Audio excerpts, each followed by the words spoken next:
चतुर्थी का जो व्रत करने वाली होती हैं, जो चतुर्थी का पूजन करने वाली होती हैं, उनके भीतर का एक भाव होता है कि जैसे ही शाम का समय आए चंद्रदेव का पूजन करें, चंद्र जब प्रकट हो जाए, कलश भर लिया, उसके नीचे आखा दाना रख दिया, चावल गेहूं जो भी आप रखते हो पूजन के लिए, ऊपर पात्र आदि रख दिया जलाशय, फिर अपन ने घी का दिया लगाकर पूजन भी कर ली। तो जो चतुर्थी का पूजन करने वाली होती हैं, जो चतुर्थी का नियम व्रत धारण करने वाली होती हैं, बड़ी बड़ी चतुर्थियां करती हैं या उसका नियम धारण करती हैं, तो चतुर्थी का जो पूजन करती है वो किस चीज के लिए होता है? केवल संतान, पुत्र, परिवार, हमारा कुटुंब, हम जिस कुल में हैं, हमारा कुल वैभव की ओर बढ़े, संपदा की ओर बढ़े और उसकी आयु बढ़े,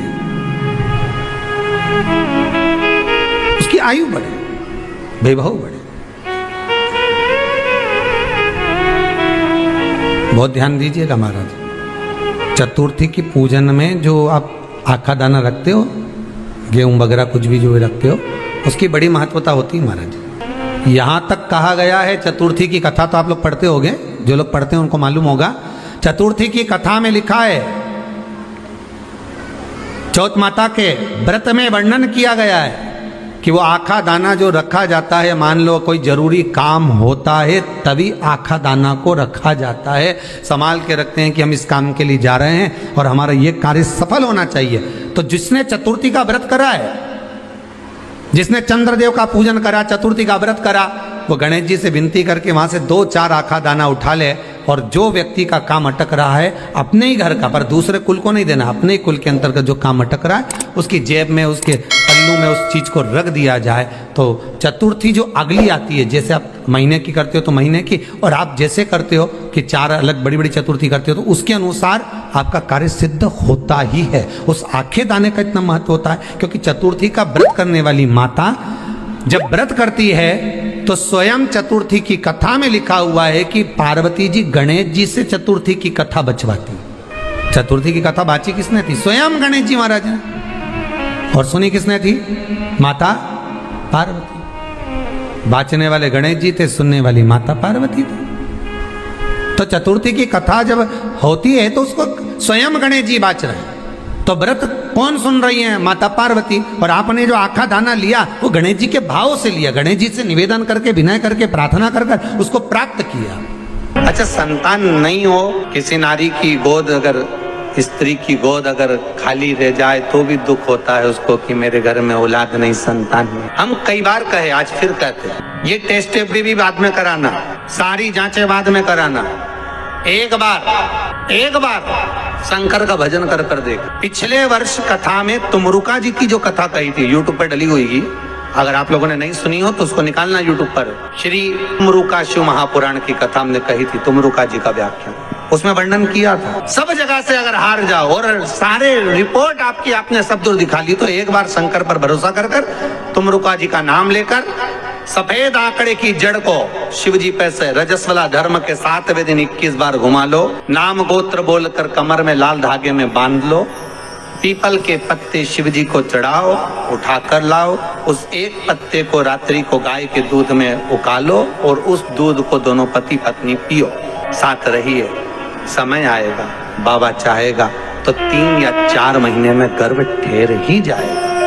सारे डॉक्टर को दिखा लिया अपनी जगह, टेस्ट भी करवा लिया अपनी जगह, पर एक बार प्रयोग, और वो विश्वास रखकर करना पड़ेगा। शंकर पर जो भी कार्य कर रहे हो आप, जो उपाय कर रहे हो आप, शिव का स्मरण कर, भगवान पर अगर विश्वास रखोगे, भरोसो दृढ़ इन चरणन कहो, श्री वल्लभ नख चंद्र छटा बिन सब जगह माही अंधेरो। अगर भरोसा है तो शंकर है, और भरोसा नहीं तो शिव कहां से? एक छोटा सा कपूर का टुकड़ा जब आरती में जलाया जाता है तो ये कपूर क्यों जलाते हैं? इस कपूर का महत्व क्या है? इस कपूर का कारण क्या है? ये कपूर है कौन जिसको हम आरती में जलाएं? क्या जरूरत इस कपूर को आरती में जलाने की? क्या जरूरत इसको यज्ञशाला में जलाने की? क्या जरूरत है इस कपूर को पूजन में जलाने की? स्वयं गुरु बाबा कहते हैं, यदि कोई आरती में, पूजन में, घर में एक कपूर का टुकड़ा आरती के बाद में जब समर्पित करेगा तो उसको अश्वमेध यज्ञ का पुण्य प्राप्त हो जाएगा। अश्वमेध यज्ञ के पुण्य को पाने के लिए कपूर का टुकड़ा आज भी आरती में जलाया जाए। एक कपूर का टुकड़ा सुख का, इसीलिए हमारे यहाँ शास्त्र कहता है महाराज, जब आपको घर में अगर ऐसा लगने लगे कि 15 दिन से बहुत बेचैनी है, बहुत दुख तकलीफ लग रही है, कोई ना कोई बीमार पड़ रहा है, कुछ ना कुछ तकलीफें लग रही है, तो एक पीपल का पत्ता ले लो, उसके ऊपर एक कपूर का टुकड़ा ले लो, सारे घर में घुमाकर उसको दरवाजे के बीच मध्य में जलाकर रख दीजिए। थोड़ी सी 20 से 25 मिनट के अंदर मकान में एनर्जी वापिस आ जाएगी, उस भवन में एनर्जी वापिस प्राप्त हो जाएगी। 20 से 25 मिनट के अंदर एनर्जी वापिस। लग रहा है कि यहाँ नेगेटिव है तो उसको पॉजिटिव बनाया जा सकता है। शमी पत्र का प्रयोग दूसरी जगह कहाँ किया जाता है? जैसे घर में कोई बहुत चिड़चिड़ा व्यक्ति है, बेटा चिड़चिड़ा है, बहू चिड़चिड़ी, या सास चिड़चिड़ी है, या कोई बच्चे चिड़चिड़े हैं, बहुत चिड़चिड़ापन, बहुत क्रोध है, वो आदर ही नहीं कर रहा। मान लो बेटा आदर नहीं कर रहा, मान लो कोई बहू आदर नहीं कर रही है, मान लो कोई सास आदर नहीं कर रही है, कोई ससुर आदर नहीं कर रहा, सम्मान जमक शब्द ही नहीं निकलते, बहुत कोई आदर ही नहीं करता। और आदर ना करने के कारण हमारी चित्तवृत्ति अगर भाव मन को छुपता है, अर्थात हमारा दिल जब दुखता है, मन दुखता है, तो उसके लिए कहा गया शमी पत्र के 71 पत्ते, 71, कितने? 71।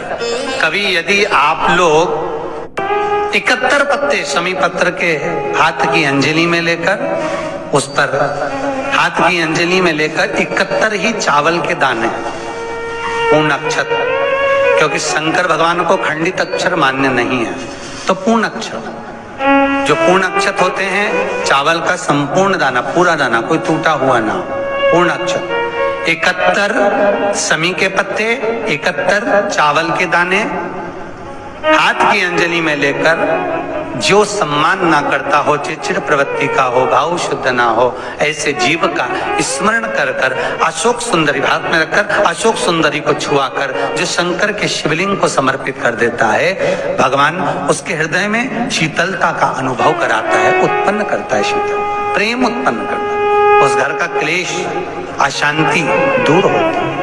शमी पत्र का इतना कहते हैं, राम कथा तो कहती, संत चलते फिरते तीर्थ जब वो जाते हैं, उनके चरण पड़ते ही ना जाने हमारे घर में कोई नेगेटिव ऊर्जा हो तो बाहर निकल जाए, बाहर चित्तवृत्ति में वही भगवान शिव का स्मरण हो, शंकर का अनुमोदन हो, शंकर का महीने में एक बार पानी के लोटे में, जल के पात्र में थोड़ा सा दूध डालकर, 5 काली मिर्ची डालकर शंकर को समर्पित करते रहो, तो जिंदगी में कभी घर के अंदर कोई बड़ी बीमारी प्रवेश नहीं कर सकती, कभी जिंदगी में नहीं आ सकती। बस जल के पात्र में थोड़ा सा दूध डालिए, 5 काली मिर्ची चढ़ा दी और शंकर को समर्पित कर किया, कुंदकेश्वर महादेव के नाम से। कौन से महादेव? जम के बोलिए, कुंदकेश्वर। हम तो उनसे भी कहते हैं जिनको अटैक की बीमारी हो, जिनकी नसें चौक हो गई हो, या ब्लड के थक्के जम गए हो, जिनके शरीर के अंदर डॉक्टर ने कह दिया बाईपास करवाइए, उन तक से निवेदन है। और कई लोगों ने इसका उपाय करा और कई लोगों को ऑपरेशन की जरूरत नहीं पड़ी, बाईपास की जरूरत। आपसे भी निवेदन है, आपको बताया हो बाईपास होगा, अटैक आ गया या आपका ऑपरेशन होना है, करके देखो, 5-6 बार करो, डॉक्टर को फिर चेक कराना, नसें फिर चालू हो जाएगी, चौक नहीं रहेगी। बड़ी से बड़ी बीमारी का भी शिव ओघड़ी ऐसा, वो दयालु।